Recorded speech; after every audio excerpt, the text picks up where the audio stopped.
Hola, buenas tardes. Bueno, muchas gracias por asistir a esta hora de almuerzo, a esta actividad de pensamiento organizada por el Departamento de Psicoanálisis y Sociedad, con un invitado especial, Pablo Dreisig, filósofo, profesor, y la colega Silvia Costa que me acompaña como coequiper, representante de IPSO, y todos los colegas que están del departamento y otros invitados. La idea es que esto sea un conversatorio en torno a un eje que puede ser muy amplio y vamos a tratar de acotar, que tiene que ver con las correcciones políticas y los excesos. Como saben, y quienes no, hemos venido trabajando temas complejos en términos de que vivimos una época donde es más fácil hablar de sexo que de política. En el departamento, durante estos 2 últimos años, fuimos abordando muchos temas, desde la corrupción hasta el malestar en la política, los nuevos, tan nuevos tipos de relaciones amorosas, la cuestión del aborto. De algún modo, lo que fuimos realizando fueron puestas en escena que significaron cierto intento, por lo menos, de incorrección en relación a cómo debe manejarse una institución psicoanalítica en temas que por ahí son tabú.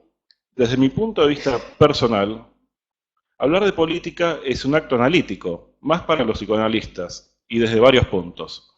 El esencial es el diálogo, el reconocimiento y el intercambio con la diferencia.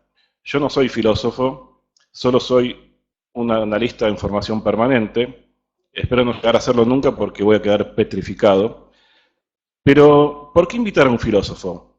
Podría decir que para tratar de encontrar perspectivas distintas, sentidos nuevos, en relación a estos temas que tienen que ver con lo que se dice, cómo se dice, en problemáticas tan esenciales como el ser, donde se juegan reivindicaciones diversas de diversas diversidades, con sus construcciones conceptuales, y este es un tema importante, con construcciones conceptuales que tienen consecuencias directas en la realidad concreta a través de acciones.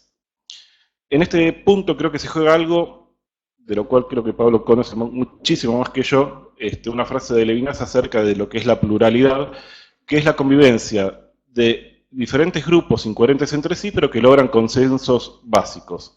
Algo así, no soy apenas un lego que recién está entrando en Levinas. Bueno, hay reivindicaciones, búsquedas de reconocimiento, hay muchas diversidades sexuales, de género, políticas, y también algo con lo que venimos trabajando mucho en APA, esto de la cuestión de la corrección política, ¿no? ¿Qué debemos decir? ¿Cómo decirlo? ¿Con qué temas meternos? ¿Con qué temas no meternos? Así que, bueno, esta es una invitación para abordar estos temas, de intentar dar sentidos nuevos desde una perspectiva no psicoanalítica que se anuda de alguna manera siempre con lo inconsciente particular. Así que bueno, acá hay algunas frases en unas entrevistas que le preguntaban a varios filósofos, bueno, ¿qué es la filosofía?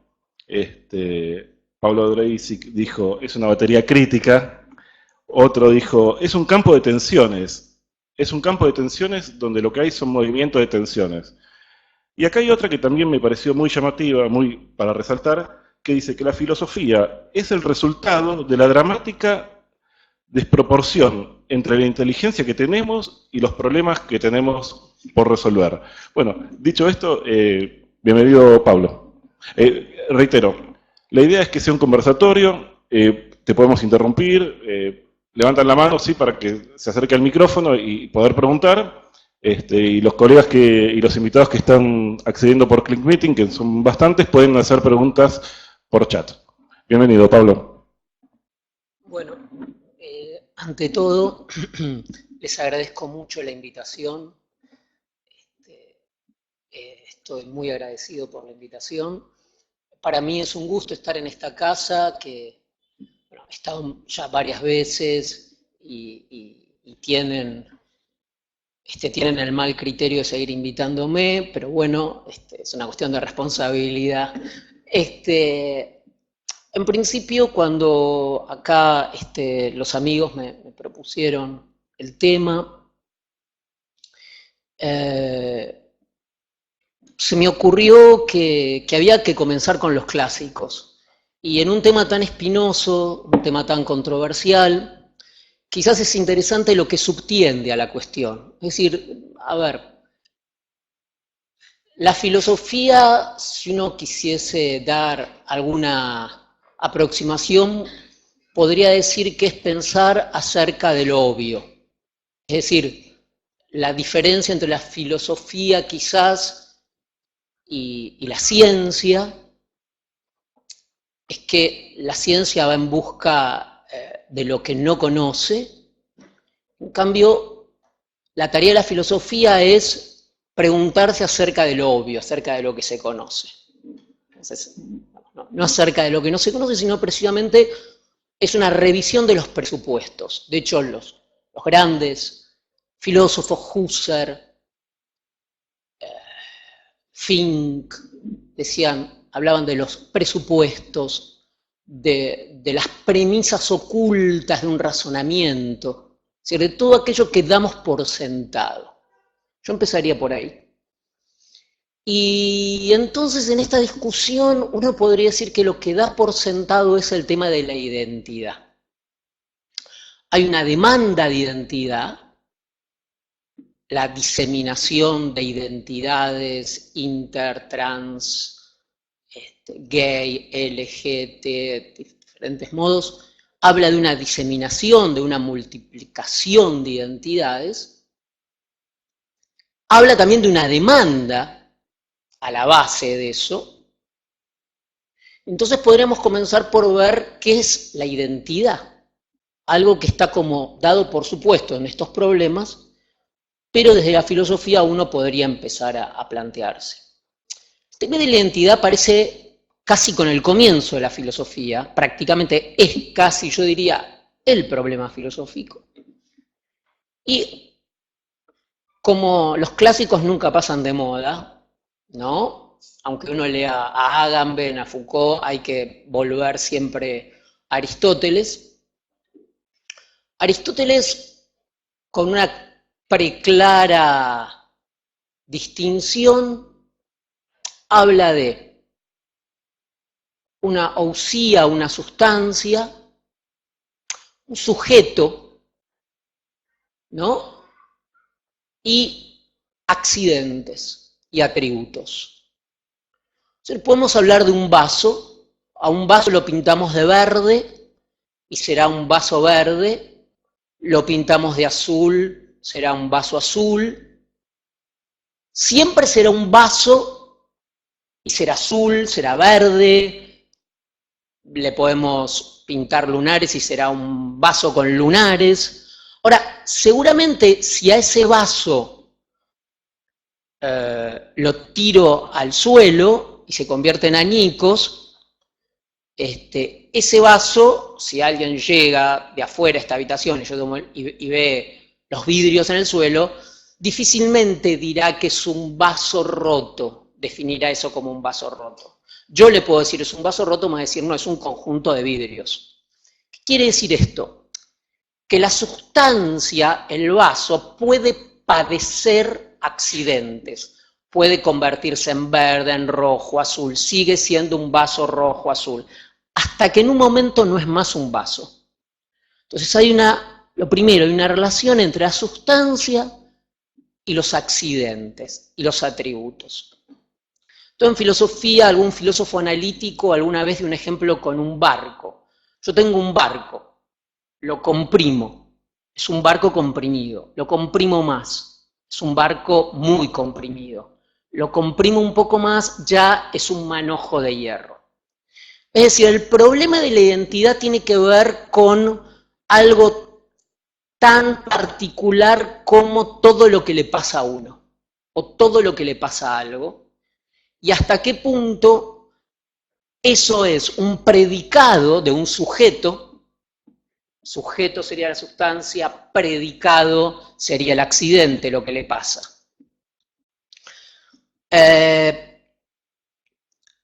Esta es una paradoja de la identidad, con lo cual la identidad se juega en un nivel muy importante que tiene que ver con el predicado y el sujeto. Y no es casual que justamente la palabra es sujeto y predicado, o sustancia y accidente.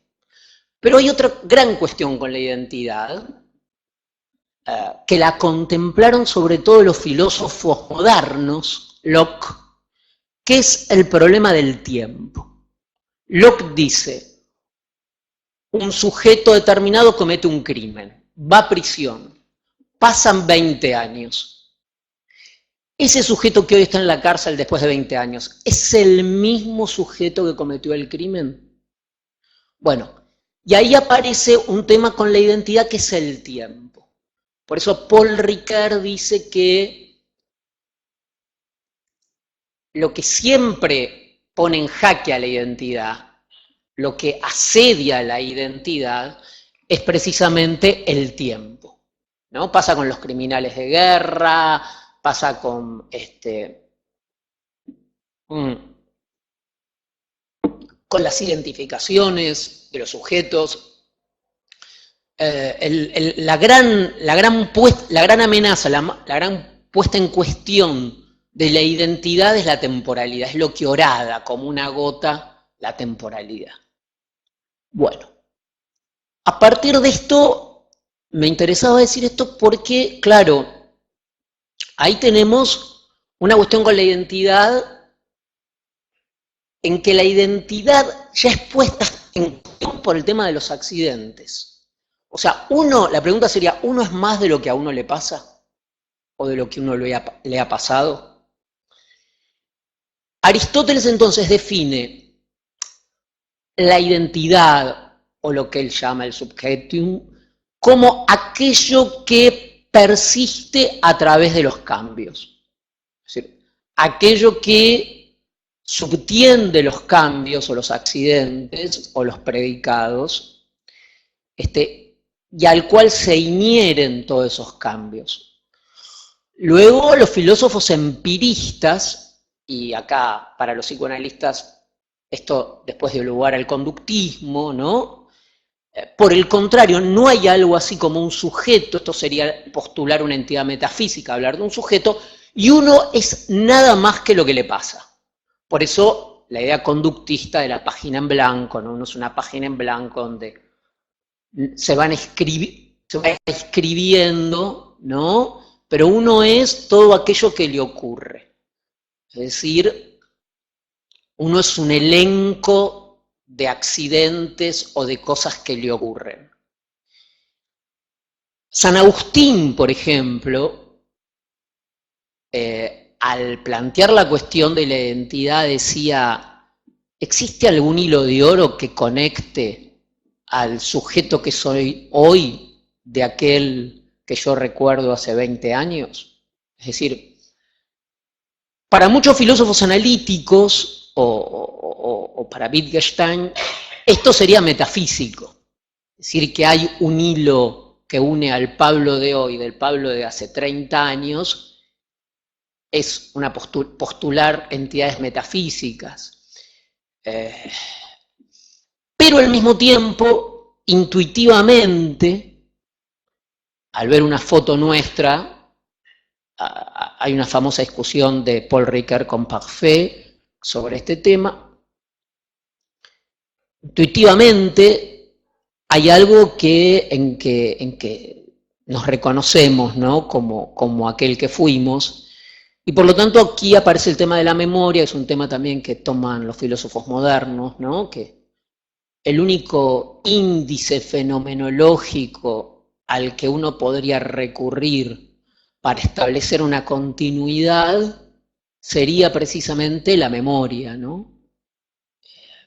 Pero bueno, entonces, ahora, más allá de estas cuestiones, también aparece por un lado otra tensión. Por un lado, como dijimos, una demanda de identidad, es decir, pareciera una suerte de solicitud respecto a la identidad, y esto como por un lado, como una necesidad, si uno quiere, de membresía, ¿no? Podríamos decir, pero también que se articula con procesos políticos. Por ejemplo, en el tema de las restituciones y los hijos desaparecidos, el derecho a la identidad, y también con esto que hablamos ahora de los movimientos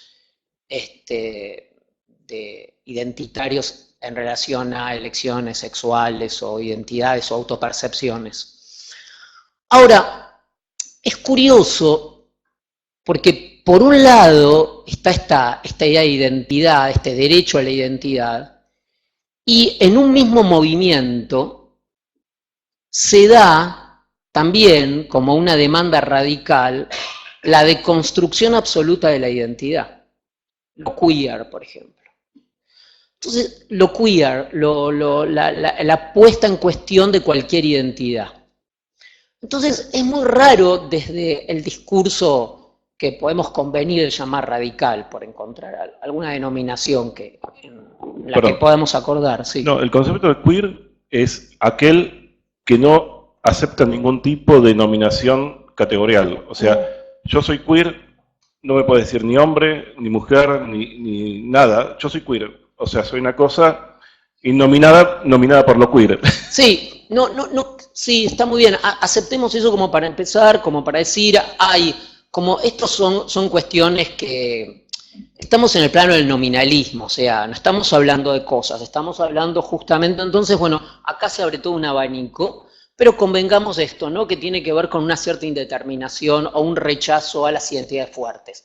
Por usar una cuestión mínima en la que todos podamos acordar y que no haya matices. Entonces, pero el punto al que yo quería ir, que yo encuentro una tensión entre, por un lado, la postulación a una identidad, que eso es muy fuerte, y por otro lado, la exigencia al mismo tiempo de una deconstrucción, una puesta en cuestión de toda identidad. Incluso, por ejemplo, con la cuestión de y ahí entran cuestiones filosóficas, ¿no? Cuestiones que, hablando de lo políticamente incorrecto, cuestiones que, por un lado, uno acordaría el derecho de los pueblos indígenas, por ejemplo, llamarlos pueblos originarios. La palabra origen también, de nuevo, tiene un serio problema, porque postular un origen, dicho, digamos, como una reivindicación radical, al mismo tiempo es la matriz de todo pensamiento reaccionario, discriminador, de todo pensamiento, si ustedes quieren, conservador en los peores términos. Entonces, hablar de pueblos originarios, postular la matriz de lo originario, si ustedes quieren, es la metafísica, trae muchos problemas, digamos, ¿no? Si uno lo piensa filosófica y políticamente. Me parece que ahí hay algo que atraviesa todo este tema, así como digo que por un lado, los movimientos que quieren poner en duda las identidades establecidas, en la misma operación no hacen más que reforzar la identidad diseminándola y convirtiendo, digamos, es lo que hablaba el falso infinito que le criticaba, por ejemplo, Hegel a Kant, ¿no? Es decir, sería como reproducir o multiplicar las antinomias o las aporías del pensamiento. Es decir, yo quiero poner en duda la identidad y termino reforzando la identidad, creando más identidades, multiplicándolas. Otro tanto ocurrió con el derecho a la identidad, digamos, ¿no? Que es algo en que todos estamos de acuerdo, pero de nuevo, ahí hay un retorno también sobre algo biológico. O sea, el problema es que hay que instalarse, que son inzanjables las antinomias que crea la razón, en términos kantianos. Cuando uno asume políticamente de una manera unilateral, multiplica las antinomias, y dicho de otra forma, cae exactamente en la esfera que uno quiere denegar. Ahí hay un movimiento que tiene que ver casi con una dinámica de la argumentación y casi con un problema metafísico que tiene que ver, curiosamente, con esto que hablamos de Aristóteles. Esto es un conversatorio y lo estoy convirtiendo en un monólogo, perdón. Pero quería articular un argumento. Silvia, ¿querés? Te voy a ir anotando, así que... y vi a mucha gente anotando cosas, así que bueno, vamos a ver que... Bueno, Gomara... Sí, estaba, como todo conversatorio, uno empieza por un lado y se va sumando y va yendo por otros, digamos. Me resonaba en la cabeza esta cuestión de lo políticamente correcto o lo políticamente incorrecto.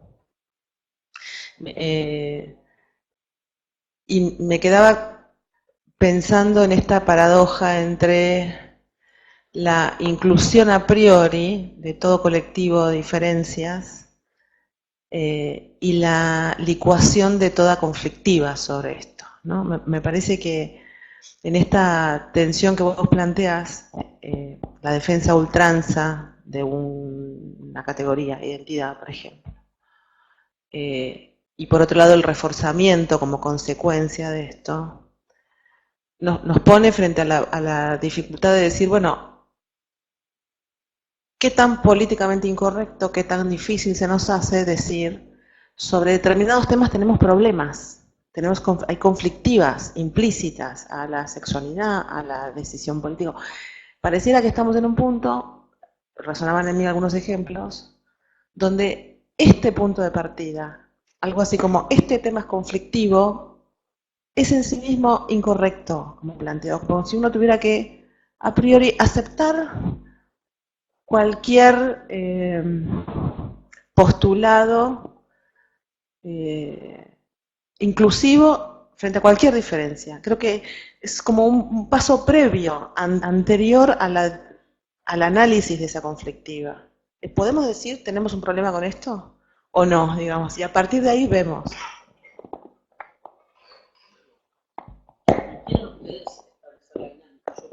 No,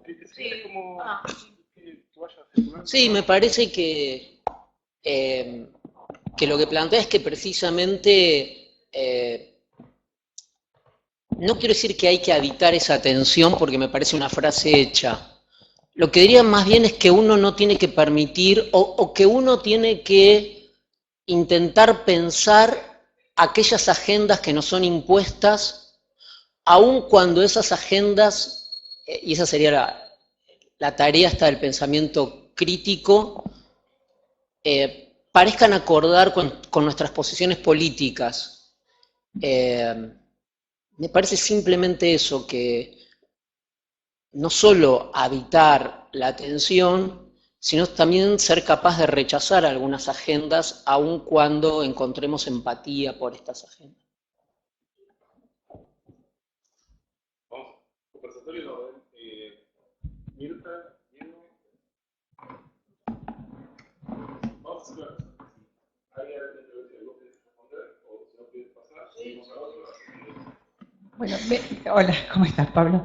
Me perdí las primeras oraciones porque llegué unos minutos tarde, pero bueno, para mí obviamente que el problema de la identidad, tal cual vos la planteás, es un problema de los derechos humanos, salvo, digamos, porque por fuera de ese campo, digamos, la identidad es relativa, ¿no? Pero en el campo de los derechos humanos se vuelve muy consistente. Me parece que tanto Silvia como vos apuntan a que cómo interrogar esa consistencia. Porque obviamente que la multiplicación de los derechos humanos termina banalizándolos. Y yo siempre repito un ejemplo del choque entre los derechos. Así en muchos años había una marcha por Libertador de lo que hoy se llaman capacidades disminuidas, en esa época se llamaba la marcha de los discapacitados, hasta que los vecinos de la Avenida Libertador dijeron que no querían la marcha, y entonces la marcha hace como 20 años que no se hace más. Digo, hay un derecho, ¿no? Una identidad que empieza a ser conflictiva con otra identidad. Y cuando vos hablabas, y me hiciste acordar del tema de la identidad judía a la que el nazismo intentó eliminar, pero al mismo tiempo ayudó a construir. Y ahí está el tema de la memoria. Entonces, me parece que es un problema del simbólico, que ahí donde mata, hace nacer, ¿no? Y donde mato la cosa, ahí es donde la hago surgir. Y entonces se me plantea el tema de la identidad, no en términos de identidad, porque para nosotros el problema, por lo menos para los psicoanalistas, ¿no? La identidad es sumamente conflictiva, pero en el campo de la política y de lo social, para mí los términos son inclusión, exclusión, pertenencia o integración. Digo, es en dentro de esas coordenadas en donde, digamos, para mí la política es un imposible. O sea, un imposible, justamente porque estas aporías o estas paradojas que vos planteabas hacen que la política sea, digamos, como decía Freud, ¿no? Un imposible. Pero igual la hacemos, ¿no? Para Freud el análisis era imposible, pero igual intentamos realizarlo, ¿no? Entonces, dentro de ese imposible hay, digamos, dimensiones, para no decir coordenadas, que hacen viable una política y dimensiones en las cuales es inviable. Por ejemplo, totalitarismo. Es la política de lo inviable, ¿no? Bueno, esto se me ocurría escuchándote. Bueno. ¿Vas a contestar algo, Pablo? Sí, pues una reflexión, ¿no? Con lo que yo puedo aportar. A ver, sobre el tema puntual creo que algo interesante fue esto de que un poco sigue que la paradoja es el reforzamiento de la identidad y el derecho a la identidad, ¿no? Porque me parece que también está muy acentuado cuando hablé del derecho a la identidad a los pueblos originarios. Hay como un retorno a una metafísica del origen o de la presencia allí donde ésta debería ser puesta en cuestión por los movimientos que la reivindican. Como un problema, digo, ¿no? Y por otro lado también lo que pensaba es que al menos la demanda de identidad, y es lo que a mí me sorprende casi etariamente, generacionalmente, es que la vigencia de esta demanda está imbricada, hay un quiasmo entre esta demanda y el soporte biológico. Entonces, una cosa que observo yo entre amigos que se dedican a esta temática, que discuten sobre estos temas, algunos que militan en algunos de estos sectores, es que cuando se habla de las, voy a decirlo de esta manera, porque de las afinidades electivas de uno, no quiero ni hablar.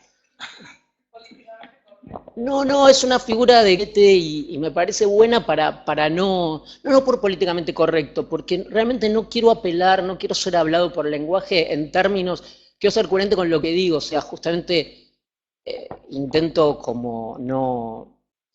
Entonces, en estas afinidades selectivas que uno puede contingentemente sostener, porque tampoco son en el tiempo, ¿no? Digo, en esto de cuestionar las identidades fuertes,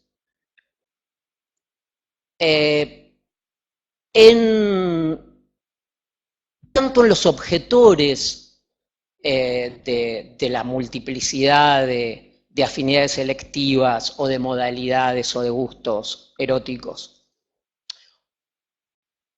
como en aquellos que multiplican y que refuerzan y que se sienten identificados fuertemente con alguno de ellos, hay una fuerte alianza con lo biológico. Es decir, la objeción si ustedes quieren, a la diferencia sexual, aparece justamente como una violenta remisión a una dualidad biológica, pero al mismo tiempo la adopción de identidades diversas también aparece desde lo biológico, con operaciones y demás.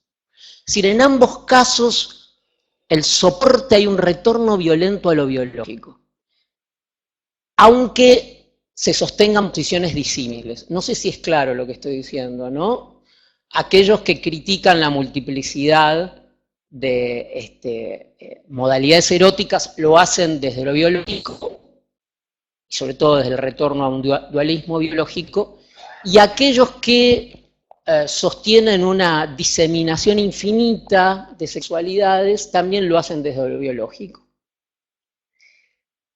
Yo recuerdo una película del año 93 de David Cronenberg que se llamaba M. Butterfly, que planteaba una cuestión muy interesante, que era el personaje, que era Pierre Gallimard, que era un cónsul francés, se enamora de un transgénero, llamaba Song, me parece el personaje, que era un cantante o una cantante de ópera china. Ocurría durante la Revolución Cultural china, y en un momento clave de él supuestamente, psicoanalista es un saber no sabido, él hacía como que no sabía que era un hombre, Song estaba vestido de mujer, estaba travestido, y hay una conversación que tienen en el vehículo policial que los traslada al final, y donde él sufre como una crisis al reconocer que se trata de un hombre. Un año antes fue la película El juego de las lágrimas también, ¿no? Fue justamente casi el mismo año. Y es muy interesante porque en esa película, el juego del travestismo, igual que en las novelas de Severo Sardú, Colibrí, Cobra, de donde son los cantantes. Yo creo que acá hay algo interesante con el tema del travestismo, ¿no? Porque yo creo que el travestismo es precisamente, en su teatralidad, en su barroco, es precisamente la puesta en cuestión de esta cuestión biológica. O sea, el travestismo, en su performatividad, precisamente yo creo que se ubica, no es casual que toda la cuestión travesti, el decir no el travesti, sino la travesti, con esa especie de reforzamiento y precisamente de rechazo de la máscara. Porque sabemos que no se puede decir el travesti. Yo creo que el travesti, la palabra el travesti, lo que hace precisamente es poner todo el juego escénico en juego. Es decir, y sobre todo algo que tiene el soporte biológico, respecto de lo cual yo diría que casi el travestismo es una conquista civilizatoria, por este rechazo de lo dado, que es la reversibilidad. Hay algo con lo biológico que es lo irreversible.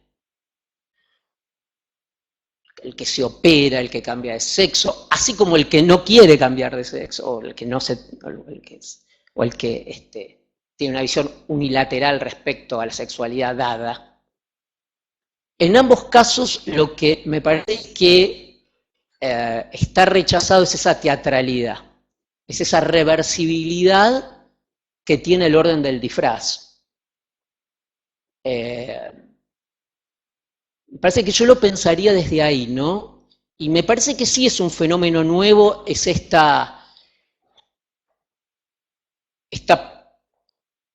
biopolítica, incluso en aquellos que hablan de biopolítica, de ser atravesados por el discurso médico y biológico.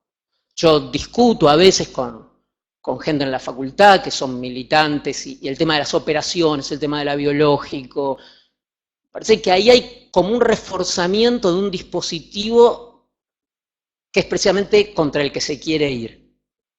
Entonces, creo que estamos en el triunfo, así como en algún momento se habló del triunfo de las pastillas, de la medicalización, estamos en un retorno violento de lo arcaico y de la sangre y de la carne cristiana vía nuevas formas que aparentemente tienen que ver con el rechazo. Y este arcaísmo tiene que ver con formas de sacrificio, de herida, de punción, de ablación, ¿no? Bueno, gracias Pablo por estar aquí, gracias a Juan y a la comisión por haberlo invitado.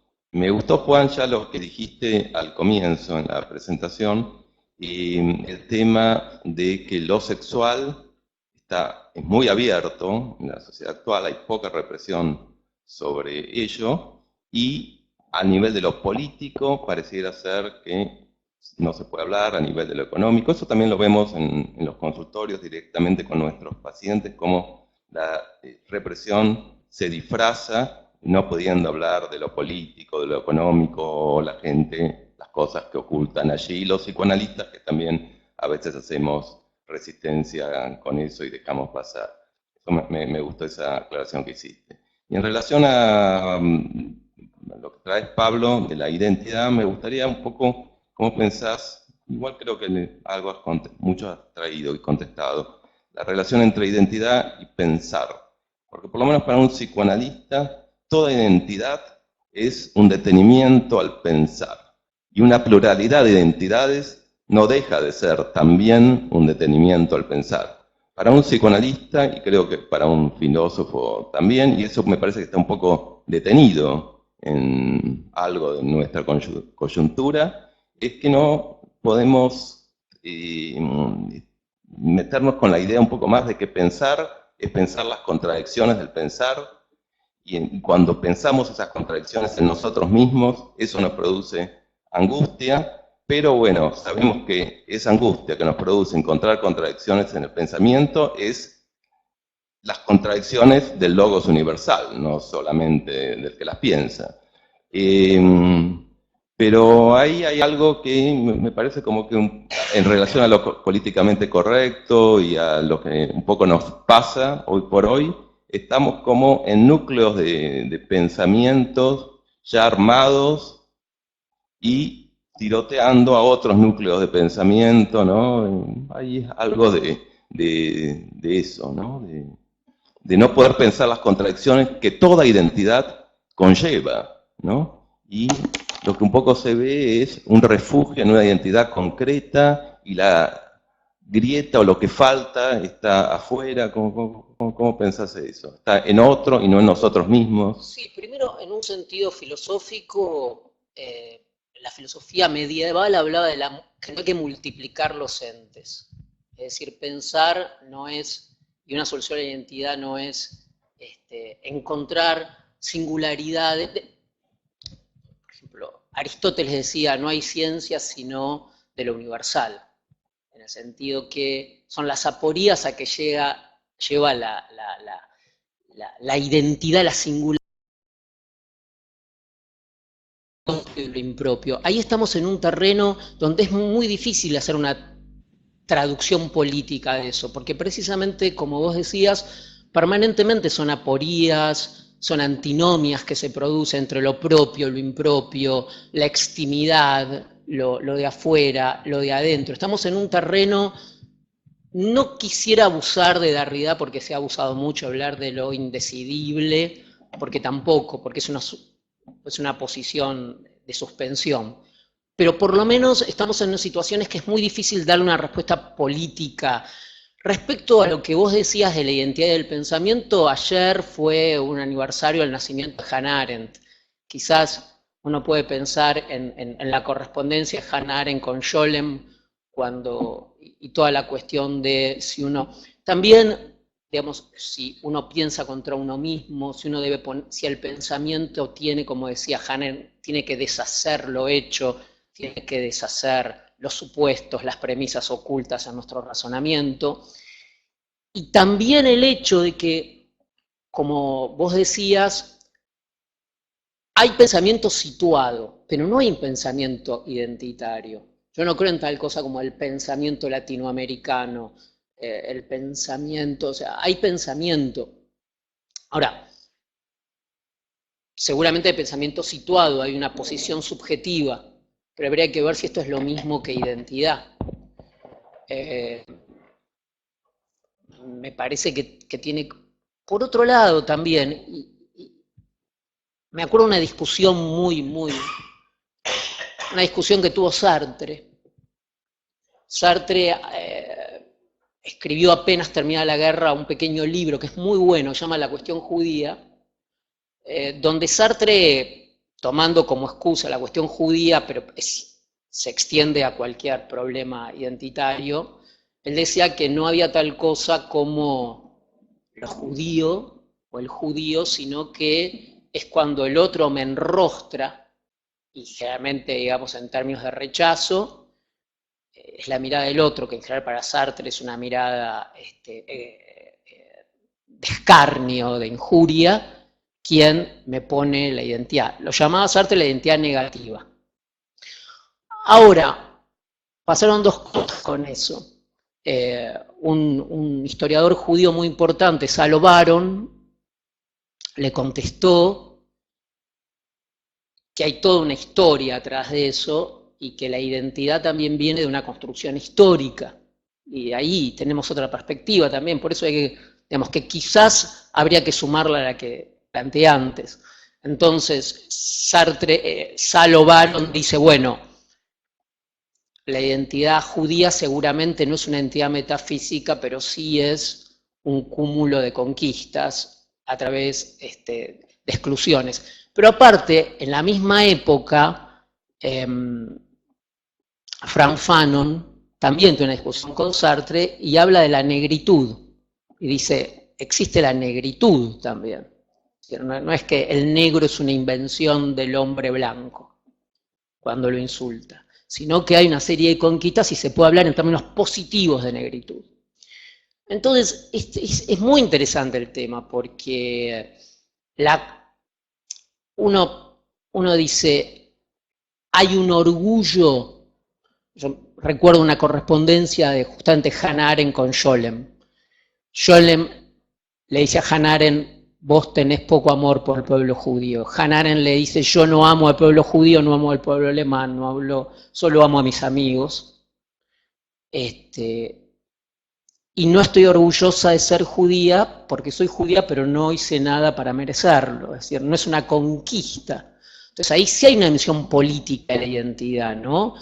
En la identidad puede haber un cierto orgullo cuando la identidad también es una conquista. Ahí sí que uno quizás podría hablar de un orgullo por algo que uno ha conquistado, ¿no?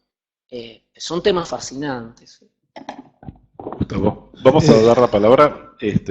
Bueno, se vuelve un conversatorio en serio, con muchas inquietudes. Gustavo, adelante y después volvemos. Y después... Sí, es un problema esperar la palabra porque cada vez que habla alguien surgen nuevas ideas para comentar. No sos el mismo. Por eso. Sí, justamente en eso comienzo. Sí, somos lo mismo. No iguales. Si vemos los primeros escritos de Freud y vemos el proyecto que muchos repudian, luego vemos a lo largo de la vida cómo va desplegando las mismas ideas que puso. En nosotros, muchas veces, casi todo lo que escribe Freud después del proyecto está en el proyecto, con distintos niveles de procesamiento intelectual y de enriquecimiento a medida que va escribiendo y va aprendiendo de sí o de aquellos con los que discute. Después, yo lo puedo descubrir en mí, he hecho cosas un día, dijo, pero esto es exactamente igual al taller que tenía mi abuelo sin haber querido reproducirlo, porque la memoria supera mucho el conocimiento y el saberse. Nuestra memoria poco tiene que ver con lo que sabemos, tiene que ver con mucho más que ese saber. Y aparece y va apareciendo. El reclamo del nombre. La búsqueda de ser nombrado, respecto del segundo punto que se trató, que tiene que ver con la identidad. La búsqueda de un espejo y el orgullo por ser nombrado. Entonces, no, yo soy, como dijiste, ese que dice que no es nada, o que no quiere ser nombrado de ninguna manera. ¿Cómo era el nombre? Queer. Bueno, algunos son quises, otros son queeres, pero en realidad a veces aparece ante la duda propia, digamos, sobre qué somos, una búsqueda de identidad que nos reafirme y busca abolición de la duda. Y creo que va mucho más allá del cuestionamiento biológico, sobre todo si nos metemos en la política.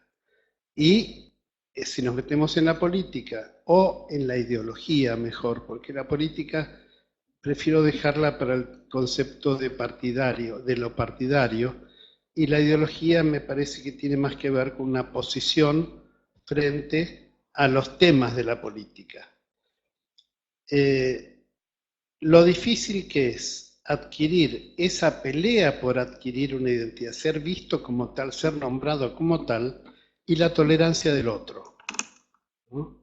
Porque si no pensamos en el otro como concepto, digamos, y no nos podemos enriquecer con la presencia del otro, que quiere decir el otro que se llama distinto que yo, que tiene otro nombre, ¿sí?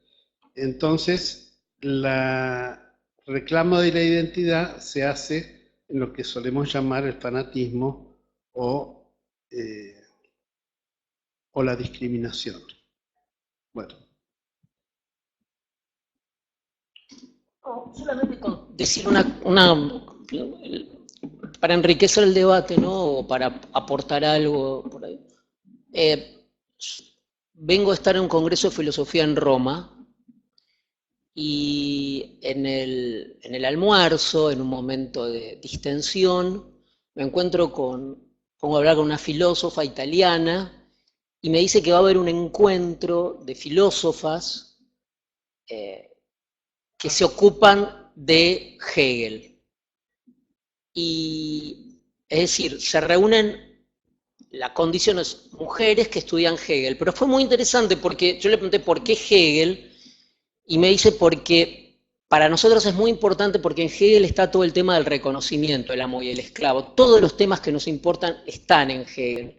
Es decir, por supuesto que hay una dimensión que, no sé, desde Edith Stein al propio Husserl, a la filosofía contemporánea alemana, es hoy, que es la ética del reconocimiento. Es decir, el tema de las minorías. Entonces, hay un gran tema que no es solo el otro, sino es la aquiescencia, es decir, la aceptación, el recibimiento del otro. Y ese recuerdo, por ejemplo, hay una escena bíblica que muchos la recordarán por el cuadro famoso, la lucha de Jacob con el ángel. Y Jacob lucha con el ángel de la Croix, lucha con el ángel precisamente para arrancarle la bendición. Es una escena que para mí es impresionante porque Jacob lucha con el ángel, que para muchos es Dios, para obligarlo, cuando lo tiene, a que lo reconozca. De hecho, a partir de ahí sí cambia el nombre por Israel. Es decir, y eso lo vio Hegel, la lucha. O sea, en ese sentido, ahí sí, ven, ahí cuando uno pasa del elemento escolástico de discutir qué es la identidad en abstracto, a ver el juego del reconocimiento, finalmente. Ahí me parece que está la dimensión política, es hegeliana. Bueno, yo puedo pensar de mí lo que quiera.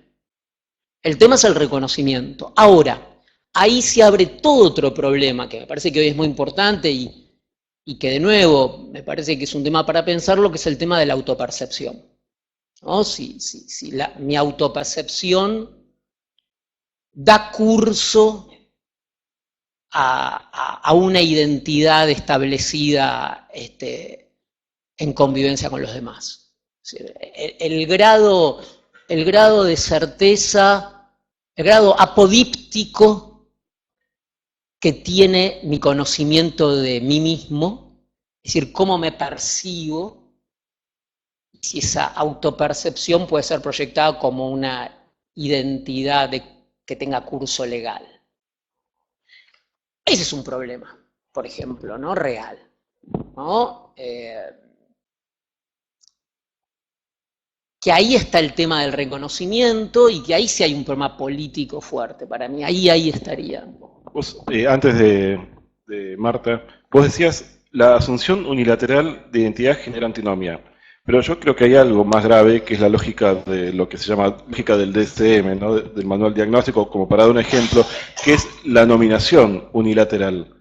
Pero también hay algo que traía en relación a estos temas, Zizek. Él hablaba también de otra cuestión importantísima, que tiene que ver con el humor.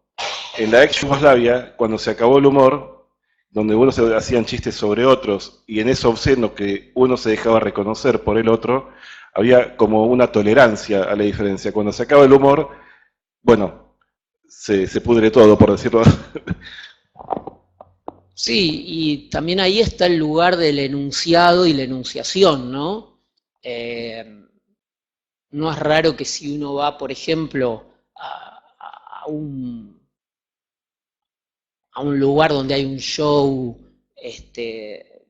de un lugar gay o lesbiano, y hay alguien que hace un show, y el público pertenece al colectivo, se hagan los chistes más crueles y ahí está determinado por el lugar de la enunciación.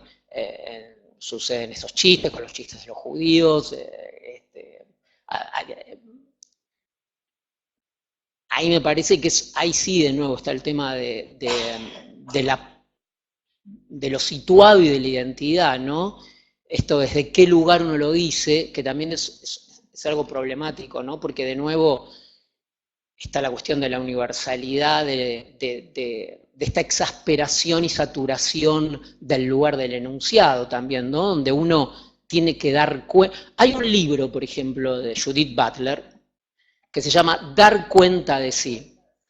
Y es muy interesante porque, de nuevo, una pensadora como Judith Butler, que uno rápidamente podría integrarla si uno hace una currícula de un curso sobre estos temas y uno asume una posición radicalizada, enseguida, por supuesto, tiene que tomar recurso al pensamiento de Butler.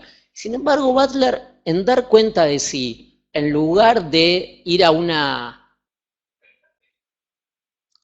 fácil solución para zanjar el problema con una autodefinición de uno mismo, como dije antes, apodíptica, inmediata, de cómo me percibo.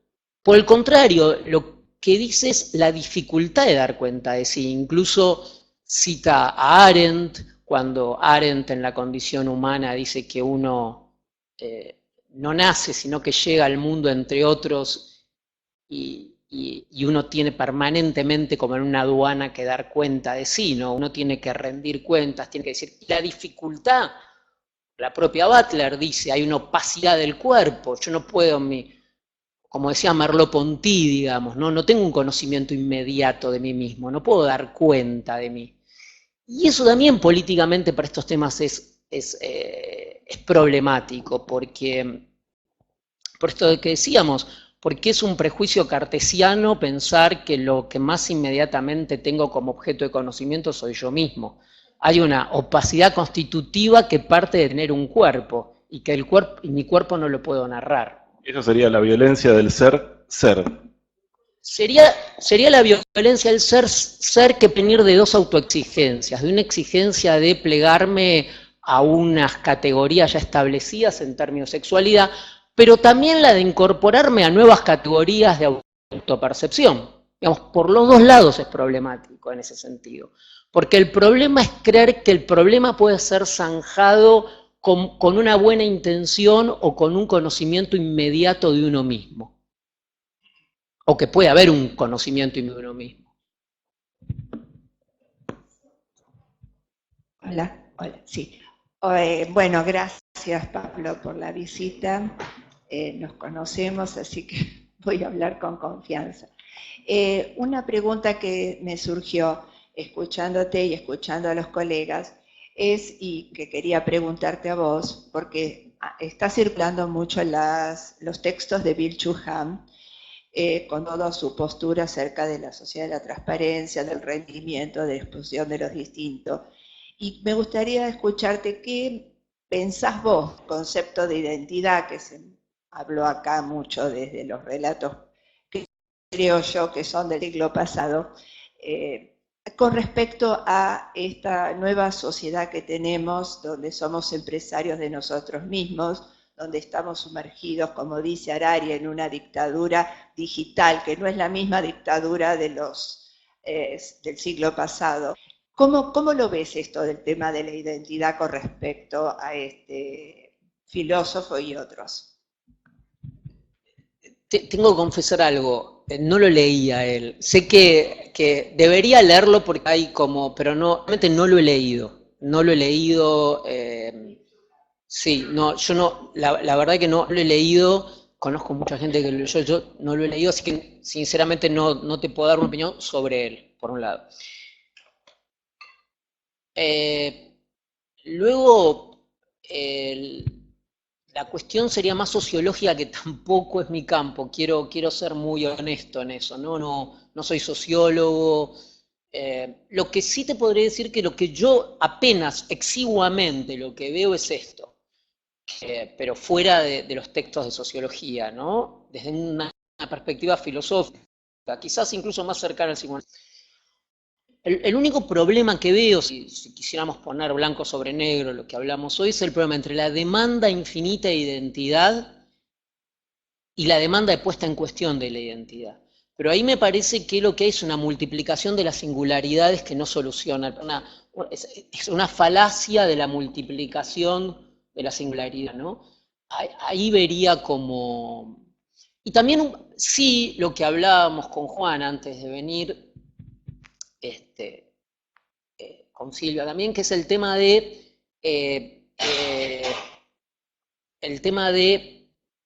la relación que hay entre, pero bueno, esto es un tema polémico, no quiero hablar mucho de esto porque tampoco es mi campo, pero entre ciertamente la multiplicación, entre comillas, de identidades, con el capitalismo y la mercadotecnia y el marketing, digamos, me parece que hay una especie de taxonomía infinita, clasificatoria, botánica. A mí lo que sí, un poco polémicamente, lo que me sorprende es cómo los discursos que arman como contestatarios en el fondo son herbolarios para poner más especies, diría, no un nuevo ladrillo en la pared, como diría Pink Floyd, pero sí por lo menos hacer una... a veces me sorprende algo, ¿no? Y creo que este es un buen lugar para decirlo.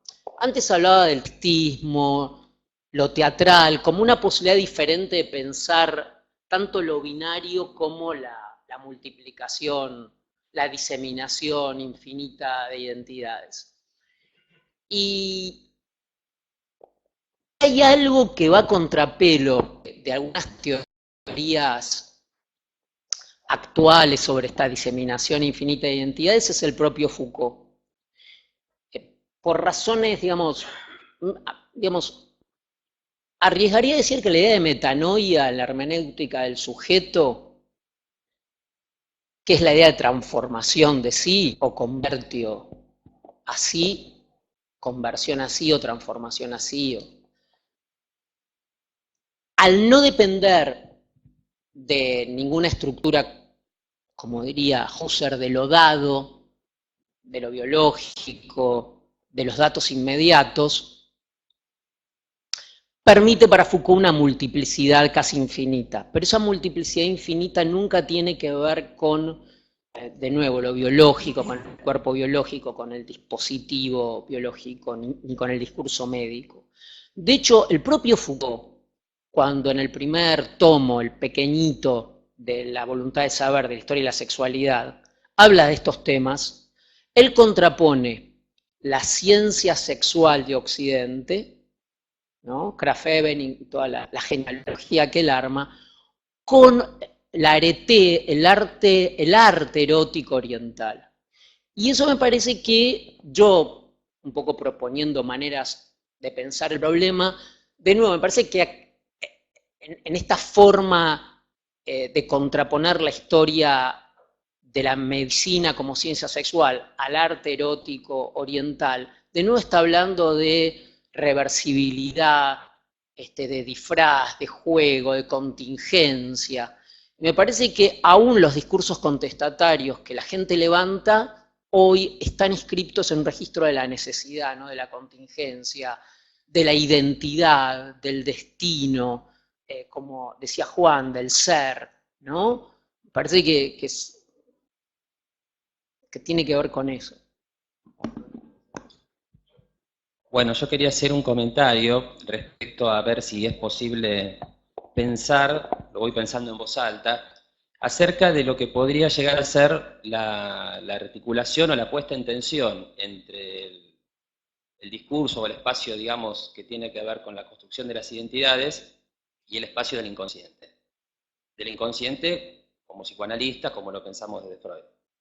Porque si bien las identidades responden, me parece, a un discurso de índole más sociológica o incluso política, de reivindicación de derechos, de cuestiones que tienen que ver con la convivencia, con la tolerancia, con el progreso, como cada uno quiere ideológicamente pensar esto, me parece que el espacio del inconsciente es justamente aquel que cuestiona de raíz el constructo de la identidad.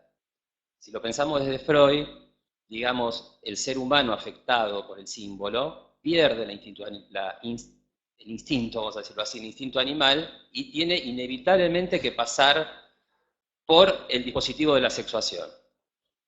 Ahora, el dispositivo de la sexuación, tal cual lo piensa Freud, tiene que ver justamente con lo irreductible. Tiene que ver con el espacio donde se desmonta la ilusión de que hay relación sexual. Lacan va a decir no hay relación sexual, Freud ya lo había dicho antes, cuando dice falocastración. No hay relación sexual posible en términos de complementariedad entre un fálico y un castrado. Ese espacio de lo irreversible, ese espacio de lo que no tiene que ver tampoco con la voluntad ni con la asunción de valores, es el espacio donde se juegan, desde el psicoanálisis, los destinos libidinales del sujeto. Entonces ahí me parece que hay como un campo de colisión y de diferencia, justamente, que es otro concepto que quería traer, entre lo que es el espacio de la conformación de las identidades y el espacio del sujeto del inconsciente. Traigo la cuestión de la diferencia porque me parece que es importante hacer una distinción entre lo que es la diferencia y lo que es la diversidad.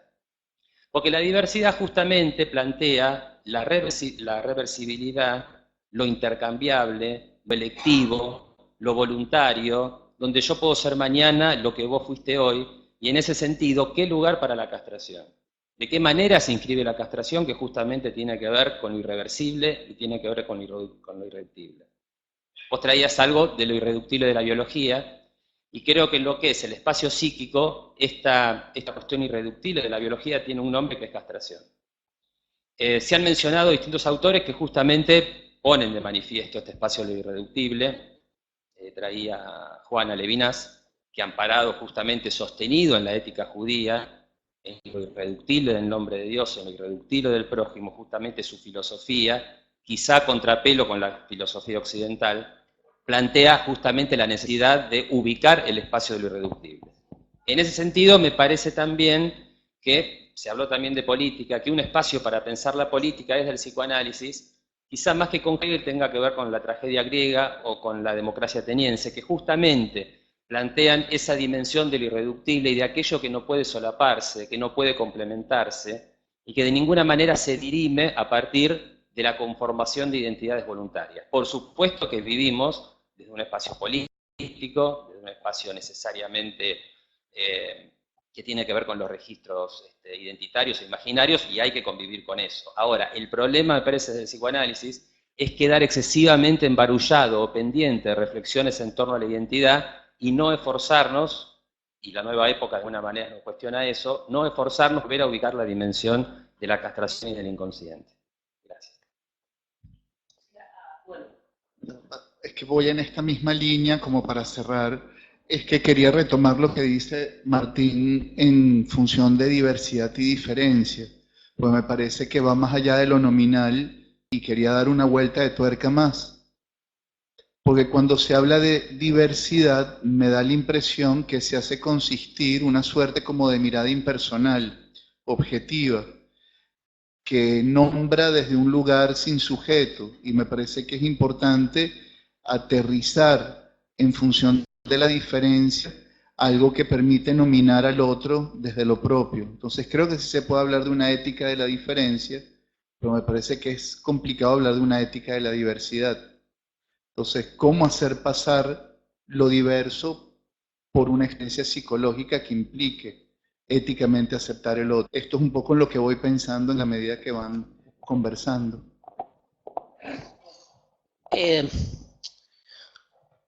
Respecto a la primera intervención, Uranga, es problemático el tema. Yo voy a dar mi opinión y justo con Levinas y en ese campo el tema es problemático, no es para discutirlo, porque precisamente uno de los primeros trabajos de Levinas, algunas reflexiones sobre la filosofía del hitlerismo, que es un trabajo pequeñito, está abocado precisamente en ese contexto a poner en cuestión, a rechazar la idea de irreductibilidad, precisamente como fatum, como destino,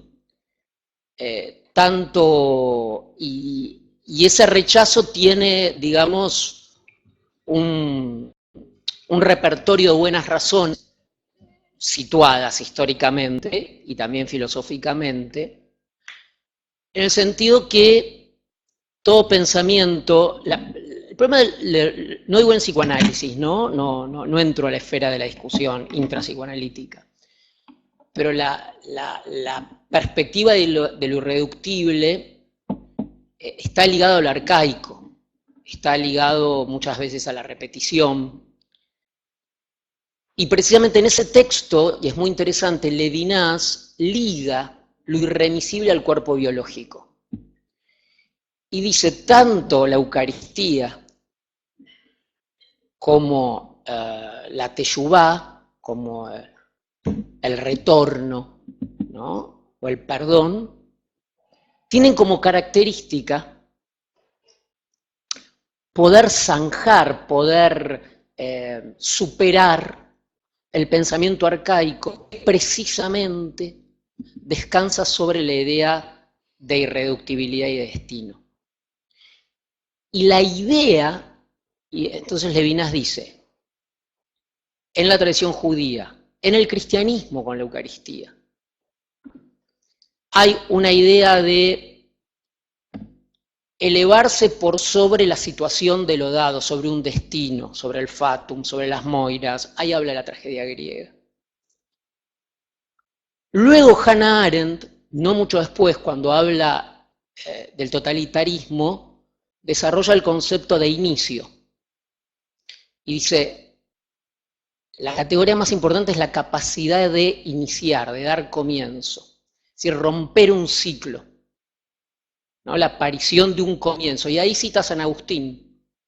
Cita una frase fantástica de San Agustín, que es que el comienzo no se hizo para el hombre se hizo para que haya un comienzo. Esta es la fuerza, la idea de comienzo. Con lo cual no hay que ir a Foucault para ver esta cuestión. Ahora, la idea de comienzo y el rechazo de lo irremisible no necesariamente, yo entiendo, no necesariamente concluyen en la potencia de un sujeto totalitario que puede serlo todo, que creo que es lo que vos apuntás, ¿no? Ahí me parece que, de nuevo, digo, desde la filosofía habría que detenerse y pensar. Yo no me atrevería a decir nada definitivo, no me atrevería a decir nada irremisible. Dejar estas cuestiones para pensarlas. Ni rechazaría de plano la irremisibilidad, porque creo que efectivamente lo que planteas es cierto, que hay un plano, si no caeríamos en un voluntarismo, o rechazaríamos la idea inconsciente. Pero también me parece que hay que atender a esta plasticidad que tiene que ver con la libertad humana, ¿no? Porque desde Kant, ustedes saben, dice, la libertad nunca está de parte de los hechos, en la naturaleza hay necesidad, causa y efecto. La libertad es la posibilidad de remontar, esa es la palabra que tendría que haber dicho, remontar una situación dada. O sea, la libertad no aparece en la naturaleza, dice Kant. Solo aparece. Entonces, de nuevo, en la naturaleza sí hay irremisibilidad, hay destino, hay repetición, etcétera, etcétera. Ahora, estos espacios de libertad habría que uno encontrarlo. Ahora, el espacio de libertad también, esto que yo decía de lo teatral, ¿no? De la posibilidad de la máscara, del juego. Bueno, por supuesto, que tiene reglas, ¿no? Cuando uno juega al ajedrez, juega con reglas. Ahí hay una cuestión, tampoco es, ¿no?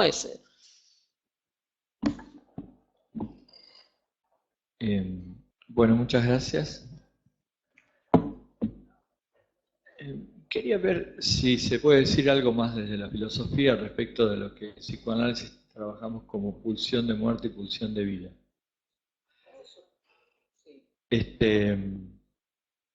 Existe una pulsión de vida y una pulsión de vida. La cita de Freud de Schopenhauer, de que la vida es un largo camino hacia la muerte, ¿es pesimista o en realidad es optimista porque insinúa que puede ser un largo camino? Me parece interesantísimo, lo que no sé si forma... Estaba por el lado del originario y lo biológico, bueno, porque ahí se confunde con toda la cuestión del ser o no ser, del fantasma del padre, del Hamlet, de si lo originario es realmente puramente territorial y biológico o en realidad tiene que ver del Inca, por ejemplo. Puedo decir dos palabras para un seminario en Heidelberg, pero sí tomo el originario porque me parece que está en el terreno de lo que discutíamos, ¿no? De nuevo, me parece que la palabra originario tiene que ver con un cierto estilo filosófico, ¿no? Cuando uno plantea lo originario, que hoy puede ser retomado por, como decía antes, por los sectores de demandas radicales, ¿no? En el sentido de los pueblos originarios, hasta diría los reclamos dietéticos en cuanto a modos de vida, que también operan con el fantasma de lo imaginario, ¿no? De un retorno a lo que no está, a lo no espurio, a lo no contaminado. Bueno, de nuevo, hay un buen ejemplo ahí, ¿no? Bueno, Foucault, por ejemplo, cuando toma el tema de la dietética, la dietética, la erótica, son terminologías griegas, ¿no? La dietética, la erótica, la política, ¿no? Y cuando hace toda la historia de la dietética, es muy interesante porque también es un dispositivo donde se juega este fantasma de lo originario, lo incontaminado, lo puro, lo vegano, lo no social, lo que no tiene polución, lo no mancillado, ¿no? Y ahí hay un fantasma de la pureza, que puede tener una valencia políticamente muy reaccionaria y conservadora y que también es asumida hoy por sectores. Entonces es un buen lugar para pensar, me parece también, aparte de la sexualidad, uno ve los desarrollos paranoicos fascistas en cuanto a la alimentación, son el índice perfecto de todos estos problemas que estamos tratando, ¿no? Me parece un buen lugar para ver. Ahora, el colmo es cuando se juntan, tenemos 5 minutos, 10, a veces yo veo, yendo a lo más terrenal, ¿no? Se juntan una serie de seguidores de cierta dieta o de cierta reivindicación y se ponen en la remera, nos matamos, si nos juntamos, los matamos a todos, o un grupo de, por ahí, veganos que va y golpea a gente que come carne, ¿no? Como hechos cotidianos, ¿no? Mirta, y después pasamos a Silvia. Bueno, muy interesante todo el diálogo, la verdad que a mí no sé si me voy a poder acordar de todas las cosas que me resonaron, pero no sé si es lo mismo lo irremisible que lo inexorable. Y tampoco es lo mismo la biología que la anatomía. O más que la anatomía, porque son todos saberes, en realidad, son recortes, yo diría del organismo.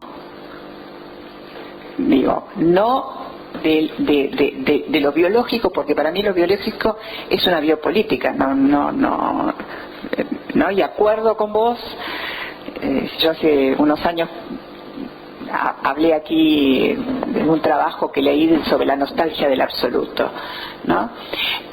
Parafraseando a Steiner, pero ¿qué es esto? Siempre hay un fantasma de pureza. En todas estas cuestiones. Por eso para mí, cuando Hannah Arendt dice no hice nada para merecerlo, ya instituye lo judío. Ella quiere zafar de eso y lo instituye porque no hizo nada para merecerlo. Sigo, pero digo, en el mismo acto donde ella supone que se excluye, se incluye. Entonces, para mí el problema es en términos de pertenencia. Es en términos de pertenencia que yo como judía puedo hacer un chiste judío. ¿Sí? Y es en términos de pertenencia en donde, digamos, yo me siento incluida o excluida. Y es en términos diaspóricos, para decirlo de alguna manera, en donde yo me integro o no me integro.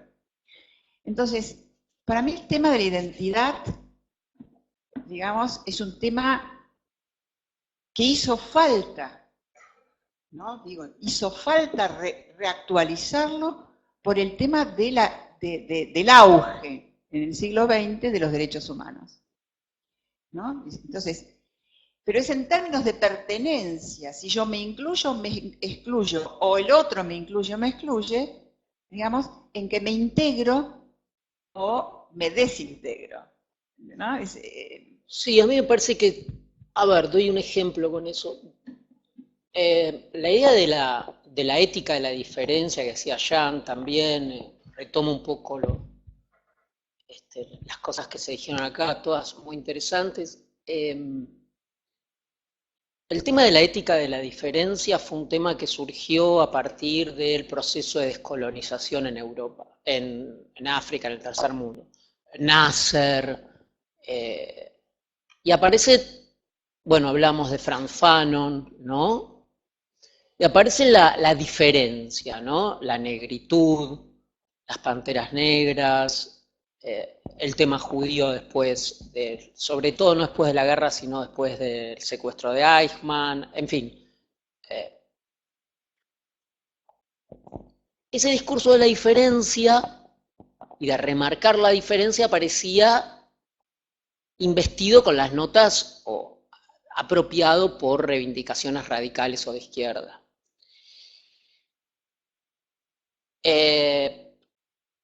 Actualmente hay un ideólogo, un pensador, Benoit, que es un pensador de la nueva derecha en Francia, de un grupo de intelectuales de derecha que se reúnen alrededor de él. Él es una persona muy inteligente, por supuesto yo no estoy de acuerdo en un montón de cosas, pero es una persona muy inteligente y tiene el siguiente argumento. Dice, la izquierda habla de la diferencia. Acá, dice él, los únicos que defendemos la diferencia somos nosotros. Yo quiero, dice él, que los magrebíes tengan su colegio. Yo voy a ser el que más va a defender la cultura magrebí. Pero yo no quiero que mis hijos vayan a un colegio del Estado y se mezclen con magrebíes. Yo quiero la diferencia. Yo soy el único que la quiere. Y nosotros somos los únicos que la defendemos. La diferencia es precisamente que mi hijo no vaya a la escuela con los magrebíes. Es decir, lo que quiero decir es que está muy bien, la ética, la diferencia llegó un momento, digamos, que deja de ser una perspectiva, no es que deja de ser, que está habitada por estos mismos problemas, ¿no? Sino extrema la diferencia. Ahora, Rancière un filósofo que es muy leído, habla de lo común. Entonces es muy gracioso ver de la diferencia, de reivindicar la diferencia, pasamos a lo común, las políticas de lo común. Y Espósito habla de terza persona, la tercera persona, de reivindicar esa neutralidad. Entonces, me parece que estamos habitados por estos problemas. A veces sentimos que hay que reivindicar la diferencia. A veces advertimos que el énfasis sobre las diferencias lo que hace es acentuar las jerarquías, acentuar las divisiones. Me parece que es este problema que yo decía antes de las antinomias que produce la razón, ¿no? Y de colocarnos en estos lugares. Me parece también respecto a lo que dijo Jan y quizás también lo que dijo Uranga, que también hay algo que tiene que ver con, y ahora digo lo que tiene que ver con que yo diría que la diferencia es un concepto diferencial, entonces siempre es respecto de algo. En cambio la diversidad supone entidades mónadas separadas, y ahí les doy la razón. Creo que la diferencia es un concepto, matemáticamente es un diferencial, es relativo a, los griegos cuando decían que algo es relativo a algo. Yo soy más alto, yo no soy alto, yo soy más alto que otro. No creo igual, pero bueno, supongamos. Uno por lo menos. Seguro, sin duda. Entonces me parece que ahí hay una cuestión también, que es una noción diferencial. El problema es de nuevo cuando uno convierte en mónadas separadas a esto.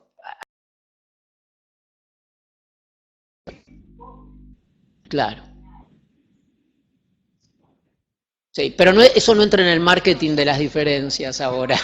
No.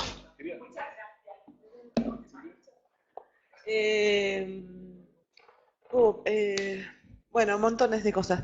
Pero para ir a uno de los puntos que vos planteabas, se me venía a la cabeza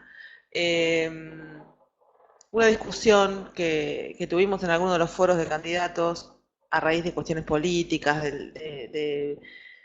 del ruido con los colegas brasileños, con Bolsonaro, con las elecciones, y la pregunta acerca de qué podemos hacer nosotros, podemos abrir en el foro la preocupación por si podemos decir estamos preocupados por esto. Pensaba en esto de la reivindicación de derechos y en el punto de la diferencia entre reivindicar un derecho, reivindicar una problemática y no quedar, o sí quedar, o tener miedo a quedar excluido en términos de identidad negativa. Vuelvo a la cuestión de la identidad. Y pensaba en que una de las respuestas más frecuentes en el foro, en esta discusión entre un montón de candidatos, era, bueno, nosotros no nos ocupamos de esto, nos ocupamos del inconsciente, ¿no? De esta como doble cara de una escena entre cuál es nuestro campo teórico y nosotros como sujetos políticos, digamos. Podemos hablar de esto, no podemos hablar de esto, podemos plantearlo como un tema que nos preocupa. Esto de qué lado de la identidad nos deja parados, cuánto afecta nuestra neutralidad y nuestra pertinencia. Creo que ahí hay un campo que es mucho más complejo que el cruce de dos variables, casi como una especie de escenarios, digo, vos podías hablar de puesta en escena, ¿no? Como de un campo texturado de miles de puntos posibles entre varias de las variables que vos trajiste a la discusión, como identidad, pertenencia, destino. Sí, ahora se me ocurre, por ejemplo, otra variable muy interesante en la condición humana, Hannah Arendt, y eso lo toma Paul Ricoeur en sí mismo como otro, cuando dice, con estos problemas metafísicos que tiene la identidad, ¿no? Estas aporías, estas antinomias, este problema entre lo singular, lo universal. No hay ciencia sino de lo universal, dice Aristóteles, es decir, este problema de la necesidad para comprender, de identificar, por lo tanto de delimitar, de definir. La solución, o no sé si la solución, pero lo que proponía Hannah Arendt, y que lo propone también Paul Ricoeur después de contemplar los argumentos analíticos y de la filosofía moderna sobre la identidad, es la idea de promesa, ¿no? Una idea ¿no? La promesa es lo que me recuerda, ¿no? Entre comillas, quién soy. También deberíamos haber hablado de la diferencia entre ipse, idem, pero eso hubiera sido... Quiero decir, el problema de la identidad es muy fuerte, pero también me parece que es irresoluble, no tanto en términos derridadianos, sino en términos kantianos, porque es un producto de la razón, es decir, no estamos hablando de las cosas, estamos hablando de palabras. Y también me parece que queda pendiente para una agenda el tema de la temporalidad y la identidad y también del inconsciente, ¿no? Por eso estaba bien la cita de Schopenhauer que trajeron aquí también. Me parece que son problemas abiertos en ese punto. Bueno, vamos cerrando. Muchas gracias, Pablo. Creo que ha sido de mucha apertura.